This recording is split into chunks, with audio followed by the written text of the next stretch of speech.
Hello everybody, कैसे हैं आप सब। सिंप्लीफाई लॉ में आप सभी का स्वागत है।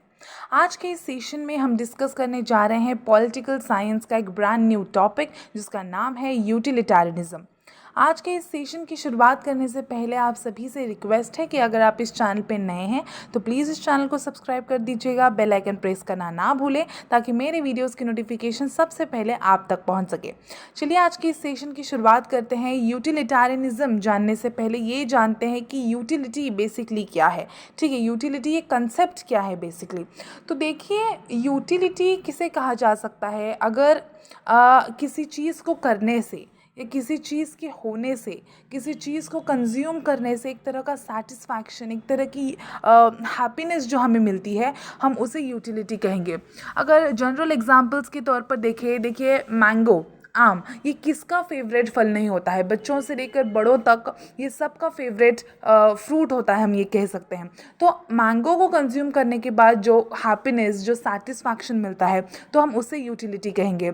या अच्छे मार्क्स आने पर जो हमें हैप्पीनेस मिलती है उसे हम यूटिलिटी कह सकते हैं। अच्छी सैलरी मिलने पर जो एक खुशी मिलती है, एक सेटिस्फैक्शन मिलता है, हम उसे यूटिलिटी कहेंगे।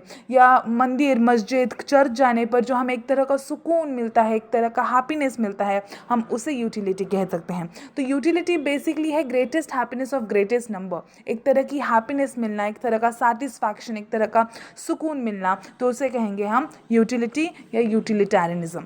चलिए इस सेशन की शुरुआत करते हैं beginning with its introduction and background. काफ़ी लंबा बैकग्राउंड है इसका, लेकिन इससे हमें यूटिलिटारियनिज्म बेसिकली कहाँ से इमर्ज हुआ, उसका ओरिजिन क्या है, उसके फाउंडर्स कौन है, ठीक है, ये हमें जानने के लिए मिलेगा।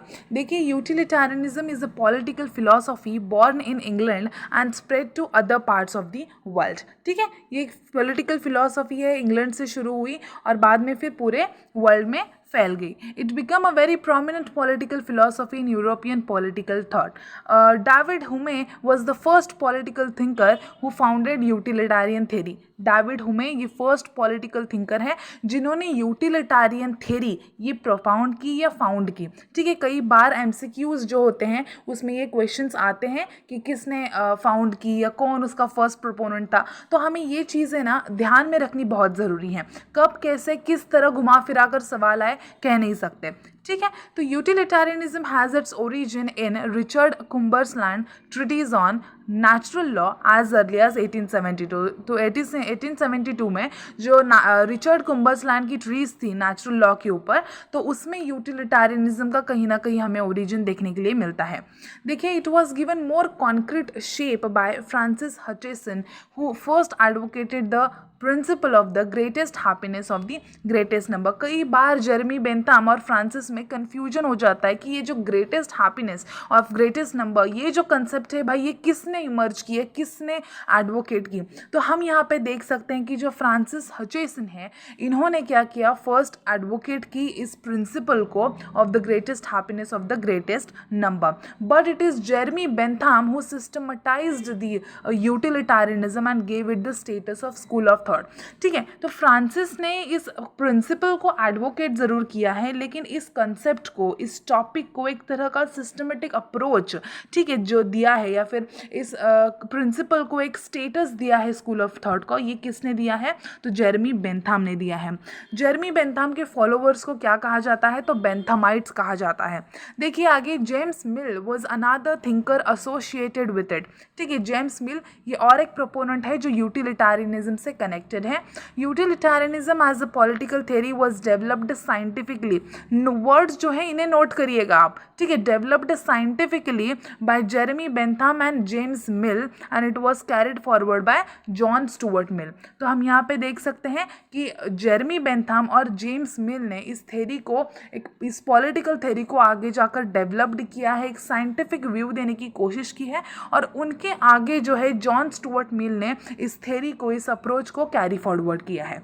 ठीक है, देखिए आगे, John Austin applied it in the field of the jurisprudence. John Austin ने इस यूटिलिटारियनिज्म को जूरिस्प्रूडेंस की फील्ड में अप्लाई किया है कहीं ना कहीं, and Ricardo upheld utilitarianism in political economy. तो रिकार्डो ने इसे पॉलिटिकल इकोनॉमी में एप्लीकेबल करने की कोशिश की है।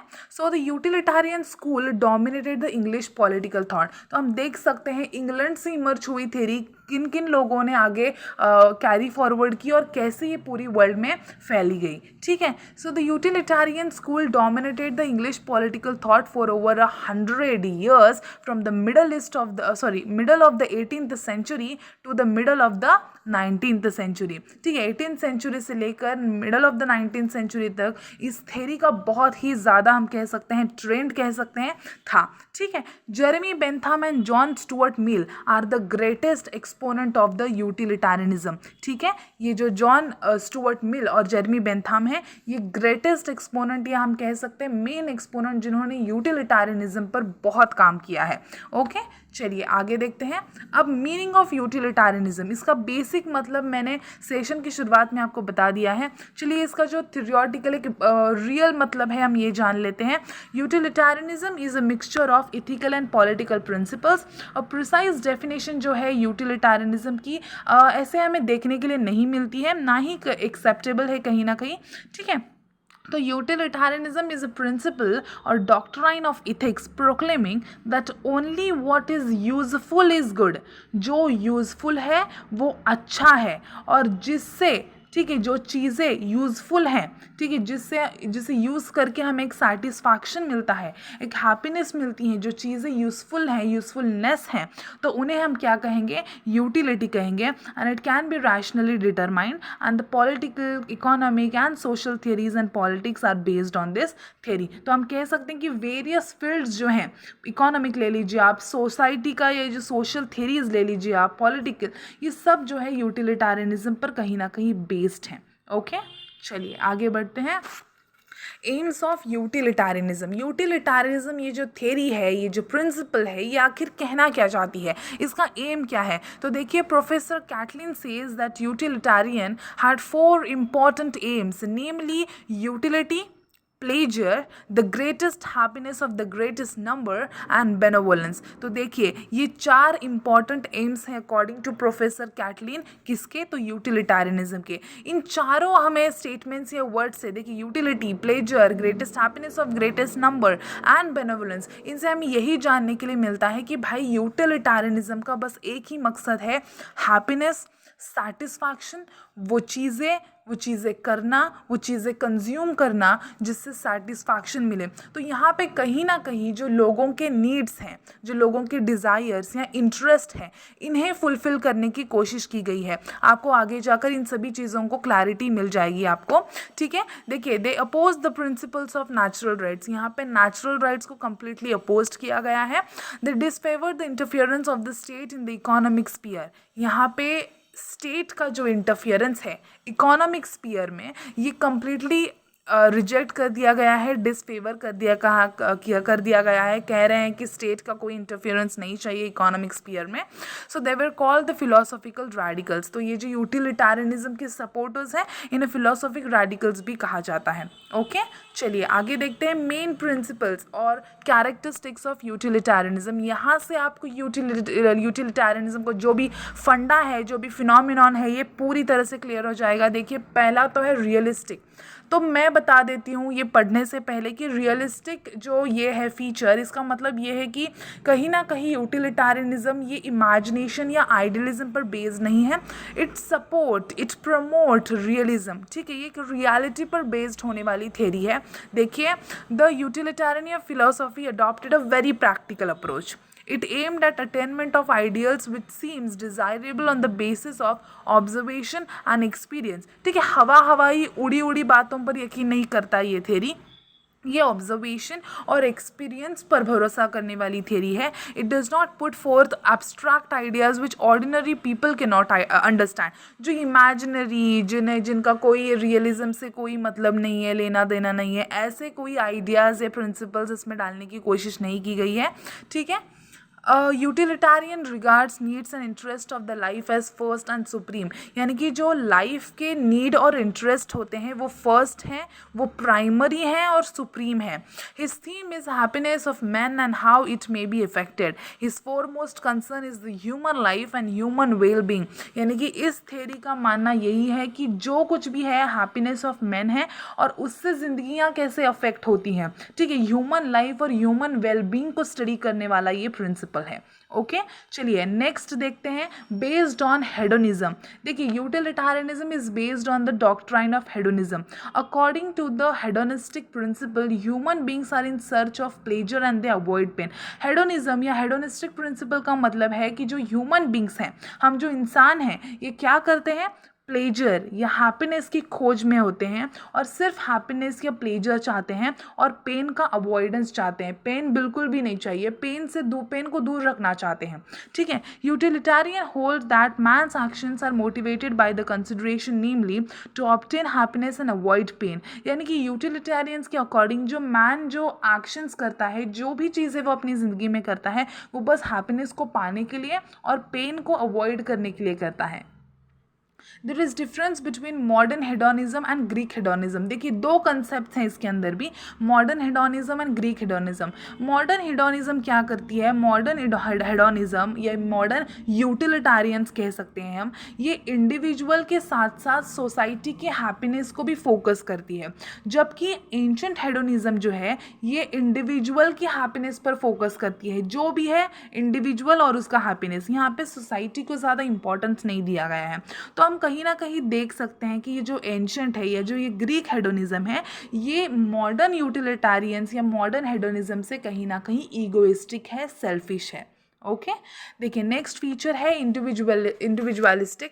यूटिलिटारियंस were great advocates of individual freedom. They opposed tyranny and injustice of all kind. तो यहाँ पे यूटिलिटारियन जो है ये फ्रीडम को ज़्यादा इंपॉर्टेंस देते हैं. ये tyranny, injustice, unfairness, biasness, partiality, इन सभी चीज़ों को अपोज करते हुए इंडिविजुअल फ्रीडम और इंडिपेंडेंसी को ज़्यादा प्रमोट करते हैं. A utilitarian seeks to attain maximum pleasure and happiness but it can not do it pursuing lonely path cut off from the others. His own welfare is realized in conjunction with that of the others. देखिए यहाँ पे क्या कहा गया है कि यूटिलिटारियन कहते हैं कि इंसान अपना मैक्सिमम प्लेजर या हैप्पीनेस वो अकेले खुद अक्वायर नहीं कर सकता है, खुद परसीव नहीं कर सकता है बाकी सोसाइटी से खुद को अलग करके.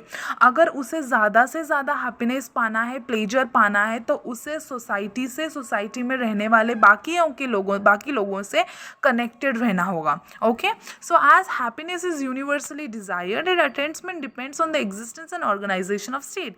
यानी कि हैप्पीनेस की किसको नहीं चाहिए, आप बताइए किसको नहीं. हैप्पीनेस जो है यूनिवर्सली सबको डिज़ायर होती है, सबको चाहिए होती है.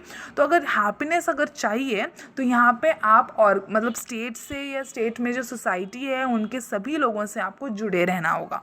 ओके, फोर्थ देखिए क्या है, social change. Utilitarians wanted to change the existing institutions to promote the welfare of the people over. They were prepared to put an end to even time honoured institutions if they did not promote the interest of the people. देखिए यहाँ पे कहा गया है कि जो institutions हैं, ठीक है, जो सोशल इंस्टीट्यूशंस होते हैं वो अगर वो क्या करते हैं, जो वेलफेयर है पीपल का वो प्रमोट करते हैं, हैप्पीनेस प्रमोट करते हैं. और जो टाइम ऑनर्ड या बहुत सालों से चले आ रहे हैं इंस्टीट्यूशंस जो अगर पीपल का इंटरेस्ट प्रमोट नहीं कर पा रहे हैं, पीपल के हैप्पीनेस को प्रमोट नहीं कर पा रहे हैं, पीपल के इंटरेस्ट को प्रोटेक्ट नहीं कर पा रहे हैं, तो ऐसे इंस्टीट्यूशंस को आप क्या कर दो, बंद ही कर दो, कोई फ़ायदा नहीं है आपका.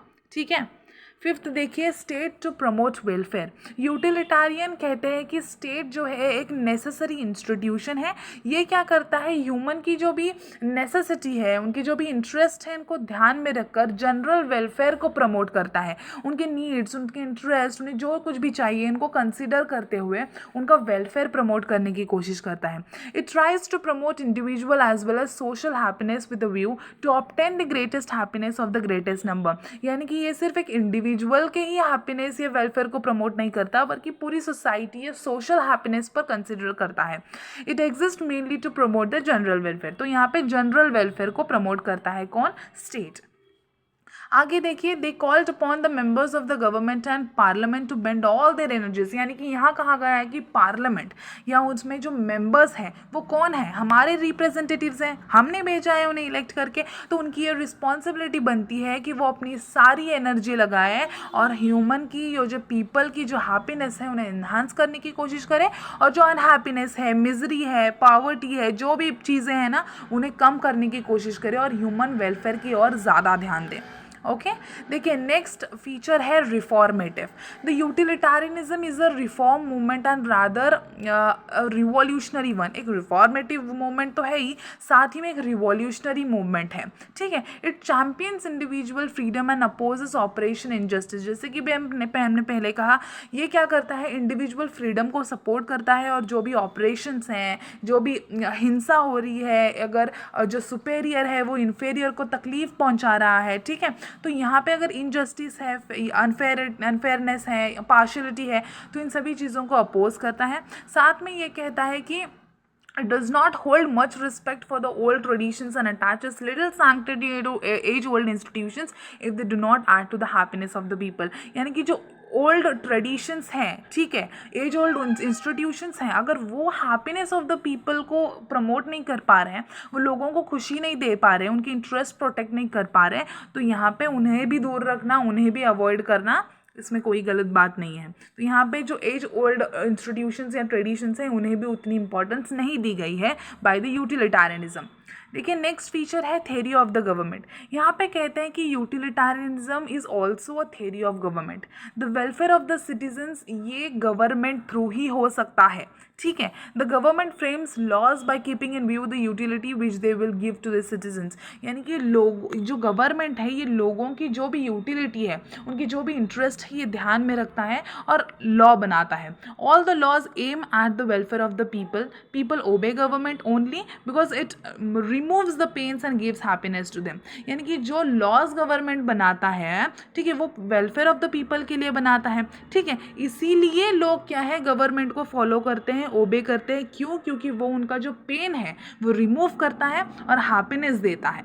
ओके, देखिए नेक्स्ट फीचर है theory of morals। As the theory of morals, utilitarianism proceeds with the assumption that man by nature एक कैसा है, एक sentimental human being है, एक emotional person है, ठीक है। Every action of man is determined by the acquisition of happiness, which means pleasure and the absence of pain and unhappiness। देखिए कहीं ना कहीं morals जो हैं वो बहुत ही important role play करते हैं। morals ले लीजिए आप, या फिर आपके जो ethics हैं, आपके जो values हैं, रूढ़ी परंपरा, या जो हमारा कल्चर है, ठीक है, जो फेस्टिवल्स हम मनाते हैं, वो मनाकर हमें क्या मिलता है, एक तरह का सेटिस्फैक्शन मिलता है, एक तरह की हैप्पीनेस मिलती है। जैसे मैंने शुरू में लेक्चर में कहा कि मंदिर जाने से, चर्च जाने से, मस्जिद जाने से, दरगाह जाने से हमें एक तरह का सुकून मिलता है ना, एक सेटिस्फैक्शन मिलता है, एक अलग ही खुशी होती है, हमारा जो भी पेन है वो निकल जाता है और एक तरह की स्माइल आ जाती है चेहरे पे, ऐसे लगता है सारे दुख दर्द जो है वो भगवान ने हर लिए हैं। तो उसी तरह से यहाँ पे कहा गया है कि ये जो फीलिंग है ना, ये जो सेंटिमेंट्स हैं, ये जो फीलिंग है, ये भी एक तरह का यूटिलिटी है, एक तरह का यूटिलिटारियनिज्म का एक फीचर है। ओके, तो ये है यूटिलिटारियनिज्म, जो ओवरऑल अगर हम देखा जाए तो एक हैप्पीनेस पे, एक सेटिस्फैक्शन पे, यूजफुलनेस पे, greatest happiness of greatest number, society के interest, needs, protect, welfare of the human being, सभी चीज़ों पर बेस्ड है। अब हम क्रिटिसिज्म देखते हैं यूटिलिटारियनिज्म का। देखिए कोई थियरी जो है वो खाली नहीं जाती है, अगर उसके कुछ पॉजिटिव पॉइंट्स हैं तो उसके नेगेटिव पॉइंट्स भी डेफिनेटली होते हैं। देखिए इस प्रिंसिपल के भी कुछ क्रिटिसिज्म है। सबसे पहले देखिए utilitarianism again wrongly assumes that happiness of the individual is found with the happiness of the society, but there is no relationship between the two। यानी कि यहाँ पे कहा गया है, क्रिटिक्स ने क्रिटिसाइज किया है ये कहते हुए कि जो हैप्पीनेस ऑफ द इंडिविजुअल है, जो ये कहते हैं यूटिलिटारियंस की सोसाइटी के हैप्पीनेस पर बेस्ड है, उन्हें सोसाइटी से जुड़ कर रहना पड़ेगा, ठीक है, वो अकेले अपना हैप्पीनेस नहीं एक्वायर कर सकते, ठीक है, मैक्सिममली। तो यहाँ पे ये जो चीज़ें हैं ये गलत हैं और इन दोनों का कोई रिलेशनशिप नहीं है इंडिविजुअल हैप्पीनेस और सोसाइटल हैप्पीनेस के बीच। Okay, its goal of greatest happiness of the greatest number is quite misleading.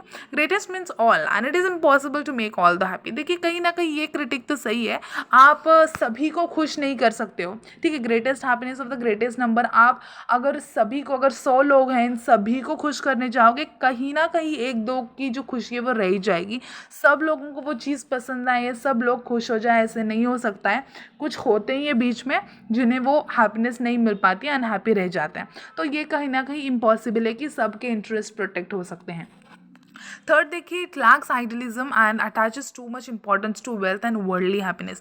तो कहीं ना कहीं ये क्या है, इन्होंने वेल्थ या जो वर्ल्डली थिंग्स हैं या फिर जो भी हैप्पीनेस है इंडिविजुअल्स की, इसी पे बहुत ज़्यादा फोकस किया है. ओके. फोर्थ यहाँ पे देखिए क्रिटिसिज्म ये है कि it does not deal with the theory of state, it merely deals with the theory of government. यानी कि थियोरी ऑफ स्टेट पर ज़्यादा फोकस नहीं की है इस यूटिलिटारियनिज्म थियोरी ने, और थियोरी ऑफ गवर्नमेंट ही है कह सकते हैं. It has failed to understand the psychology of the individual which forms its foundation. तो ह्यूमन की या फिर एक इंडिविजुअल की साइकोलॉजी को अंडरस्टैंड करने में कहीं ना कहीं यूटिलिटारियनिज्म फेल हो गई है. ठीक है. इंडिविजुअल का हैप्पीनेस या इंडिविजुअल की जो साइकोलॉजी है, ये कहीं ना कहीं फाउंडेशन होता है, जो यहाँ पे नहीं ध्यान में लिया गया है. It does not take into account the group psychology over. तो यहाँ पे ये कहा गया है कि ग्रुप साइकोलॉजी को भी दिमाग में नहीं रखी गई है. कहीं ना कहीं दोनों को ना एक साथ कंबाइन करने के चक्कर में उन दोनों की सेपरेटली या उन दो अलग अलग चीज़ों को विजुअलाइज करना या इम्पोर्टेंस देना रह गया है. ठीक है. एक दूसरे को डिपेंड कर दिया गया है सोसाइटी, स्पेसिफिकली इंडिविजुअल को सोसाइटी के ऊपर. Okay. It is not correct to say that man is wholly selfish and the grinding motive of all of his activities is merely seeking of pleasure and avoidance of pain. यानी कि ये कहना कि man जो है ये selfish है, इसका बस यही मोटिव है कि ज़्यादा से ज़्यादा खुशी पाना, ज़्यादा से ज़्यादा हैप्पीनेस या प्लेजर पाना और पेन को दूर रखना, ये कहीं ना कहीं गलत है. क्यों? देखिए, sometimes individuals have sacrifice their own happiness for the advancement of society. क्योंकि कई बार जो है इंसान जो है सोसाइटी के हैप्पीनेस के लिए, सोसाइटी के एडवांस के लिए खुद की हैप्पीनेस को भूल जाता है. अगर हम सोल्जर्स की बात करें, ठीक है, जो बॉर्डर पे हमारी रक्षा कर रहे हैं, उनकी भी तो कुछ हैप्पीनेस होती होगी, उनकी भी कुछ इंटरेस्ट होते होंगे, उनकी भी कुछ डिज़ायर्स होती होंगे, लेकिन उन्होंने उन सभी चीज़ों को सैक्रिफाइस किया है. किसके लिए? तो देश के लिए. ठीक है. तो ये कहना कि इंडिविजुअल या इंसान जो है बस अपनी ही खुशी के बारे में सोचता रहता है, तो ये कहीं ना कहीं गलत है. ठीक है. तो ये है यूटिलिटारियनिज्म थ्योरी. आई होप आपको समझ आया होगा. काफ़ी सिंपल सी लैंग्वेज में समझाने की कोशिश की है ताकि आपको कन्फ्यूजन ना हो और एक तरह की क्लैरिटी रहे टॉपिक के अंदर. ठीक है. अगर आपको किसी भी तरह का डाउट है, आप पूछ सकते हैं कमेंट सेक्शन में. प्लीज़ अपने फ्रेंड्स के साथ शेयर कीजिए, कमेंट कीजिए, सब्सक्राइब करना ना भूलें इस चैनल को. बेल आइकन भी प्रेस कर दीजिएगा ताकि मेरे वीडियोस की नोटिफिकेशंस आप तक पहुंच सके. जो भी इस चैनल पे नए हैं, प्लीज़ चैनल को गो थ्रू कीजिए, देखिए. अगर आपको अच्छा लगे चैनल तो प्लीज़ सब्सक्राइब कर दीजिएगा. Thank you so much.